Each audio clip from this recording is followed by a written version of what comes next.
આપણા માટે ઐતિહાસિક દિવસ અને 15મી ઓગસ્ટ 1947 આ બંને આપણા રાષ્ટ્રીય તહેવારો દરમિયાન આપણે સૌ નક્કી કરીએ કે કેટલાય શહીદો, કેટલાય ક્રાંતિકારીઓએ આના માટે શહીદી આપી હતી અને આપણને આઝાદી અપાવી હતી અને કેટલા ડૉક્ટર બાબા સાહેબ આંબેડકરના નેતૃત્વમાં બંધારણની રચના અને કેટલાય લોકોએ આમાં પોતાનો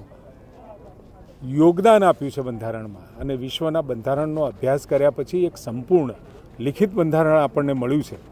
તો એ બંધારણનું માન સન્માન જાળવી અને મળેલી આઝાદીનો સદુપયોગ કરી દેશને નવા નિર્માણ તરફ અને જ્યારે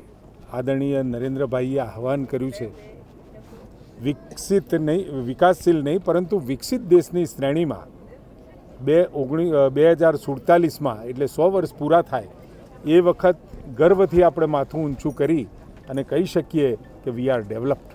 આ દિશામાં આપણે આગળ વધવા માટે પ્રત્યેક નાગરિકનું 144 કરોડના દેશમાં પ્રત્યેક નાગરિકનું યોગદાન હોવું અને બંધારણનું સન્માન જાળવવું અને આ બંને રાષ્ટ્રીય તહેવારો આપણને રાષ્ટ્રભાવના પ્રેરિત કરતા બંને તહેવારોમાં કંઈક ને કંઈક વ્યક્તિગત રીતે પણ કોઈને કોઈ યોગદાન માટે નાનું મોટું કામ આદરણીય નરેન્દ્રભાઈ કહેતા હોય છે. વૃક્ષો વાવવાની વાત, વીજળી બચાવવાની વાત, પાણી બચાવવાની વાત,